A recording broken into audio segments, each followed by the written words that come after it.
Bharat America के बीच देखिए इस डील से दोनों देशों को आखिर क्या मिलेगा, आप ये समझिए किन शर्तों पर ये डील हुई है। इसके बारे में राष्ट्रपति डोनाल्ड ट्रंप ने जो दावा किया है वो भी आपको बताते हैं। ट्रंप के मुताबिक भारत का टैरिफ 18% करने के एवज में अमेरिका भारत को अपना और वेनेजुएला का तेल बड़ी मात्रा में बेचेगा। ट्रंप के मुताबिक अमेरिका ने भारत को रूस से तेल ना खरीदने पर मना लिया है। ट्रंप ने कहा कि भारत भी यूएस के खिलाफ अपने टैरिफ कम करेगा और इस डील के तहत अमेरिका भारत तो $500 अरब से ज्यादा की अमेरिकी ऊर्जा, प्रौद्योगिकी, कृषि, कोयला और कई दूसरे प्रोडक्ट्स निर्यात करेगा। देखिए इस डील के बदले भारत भी $30 ट्रिलियन वाले अमेरिकी बाजार में मेक इन इंडिया प्रोडक्ट की मजबूत पकड़ बनाएगा और ऊर्जा जरूरतों को पूरा करने में भारत को अमेरिका के रूप में एक नए एनर्जी सोर्स का विकल्प भी मिलेगा।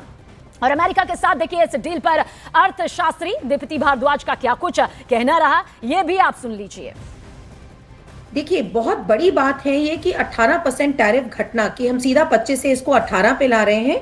हालांकि अभी जो एडिशनल टैरिफ थे उसको हटाने की बात नहीं की गई है, बट ये एक पहला और एक बहुत महत्वपूर्ण कदम है जिसकी टाइमिंग बड़े इंपॉर्टेंट है। वहां मदर ऑफ ऑल डील्स करते हैं ईयू के साथ और ट्रंप केवल बयानबाजी करते हैं कि नहीं ये यूरोप बड़ा गलत कर रहा है, ये कर रहा है, वो कर रहा है, लेकिन उनको ये समझ में आ जाता है कि नहीं भैया भारत को आप नजरअंदाज नहीं कर सकते हैं। तो उसी समय वो बीच में भारत से अब ट्रेड डील की जो बात कर रहे हैं कि हम भी उनसे तेल लेंगे, एनर्जी लेंगे, कोल लेंगे, इन सब की चर्चा होती है।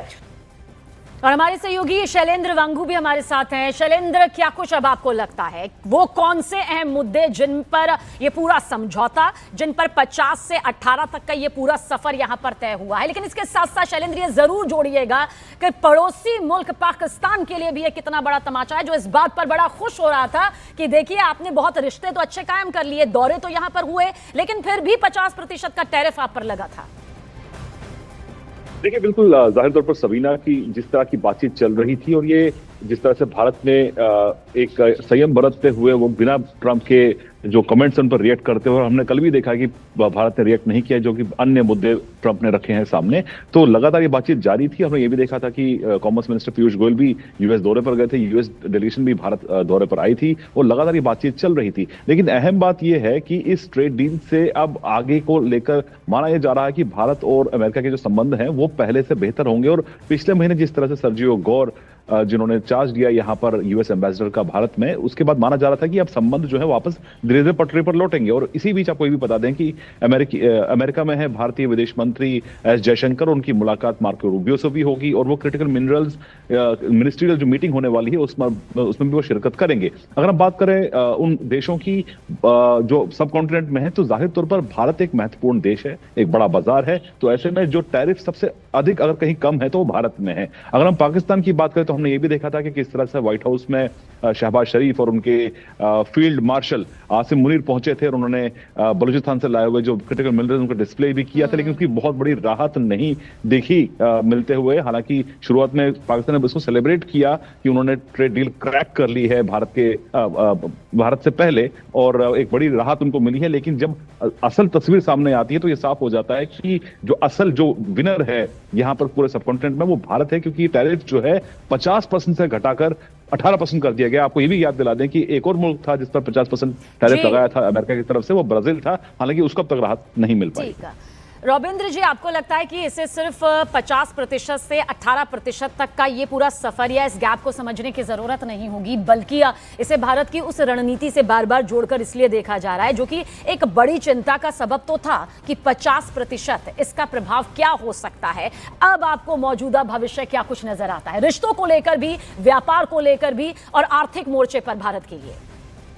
डेफिनेटली ऐसे बहुत ही अच्छा डेवलपमेंट है। बात यह 50% को दो भाग में डिवाइड कर ले, हम क्लियरली कर चुके हैं। 25% था हम पे टैरिफ क्योंकि हम रशिया से तेल खरीद रहे थे और 25% था ट्रेड के मामलों को लेकर के। ये ट्रेड का मामला तैयार हुआ पड़ा था परंतु सॉल्व नहीं हो पाता क्योंकि रशिया का हम तेल खरीद रहे थे। हमने रशिया का तेल खरीदना बंद किया, कम किया, तो वो 25 हटा और ये 25 से घट के जो ट्रेड का था ये 18% पे आ गया है। तो डेफिनेटली ये बहुत अच्छा स्कोप है। एक ही याद रखिए हमारे दर्शकों के लिए, ट्रंप के आने से पहले जो टैरिफ की बात हो रही है, ट्रंप के आने से पहले अमेरिका में एवरेज इंपोर्ट ड्यूटी जो थी वो 2.5% होती थी, 3% होती थी सारे देशों की एवरेज अमेरिका में। ट्रंप ने आने के बाद कहीं 10, 15, 40, 45 जो भी लगाता गया, आज की तारीख में सबसे कम जो है वो है 10% यूनाइटेड किंगडम ब्रिटेन के ऊपर, बस एक देश है। बाकी पे 15% है, यूरोपियन यूनियन पे 15% है। तो 15 और 20, 25 के बीच में ये अपने टैरिफ लगा रहे हैं सबके। तो बॉटम लाइन तो ये, जब से ट्रंप आया तब से सारे देशों के लिए, सबके साथ और हमारे साथ है, दुनिया भर के लिए अमेरिका में टैरिफ्स बढ़ गए हैं। वन, ठीक है, हम भी नई दुनिया है, नए दौर में हम भी वैसे करेंगे, एडजस्ट करेंगे। पर एक चीज याद रखिए, अमेरिका से हमारे रिश्ते बहुत स्ट्रेटेजिक है, बहुत घनिष्ठ है, आगे चलते जाएंगे। पर ये जो पिछले एक साल का जो एक्सपीरियंस भारत को मिला, ये इंडियन फॉरेन ऑफिस मेरे ख्याल से सालों सालों तक याद रखेगा। इस समय ये समय सेलिब्रेट करना चाहिए कि एक अच्छे पटरी पर आ गए वापस हमारे रिश्ते, ट्रेड एंड स्ट्रेटेजिक भी मैं कहूंगा।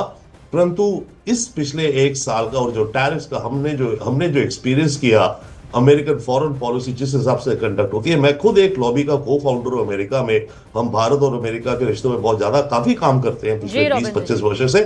बट ये जो साल रहा, इसके चलते बहुत सीख मिली है हमें, हमारे को अपनी विदेश नीति के लिए भी और फ्यूचर के लिए भी।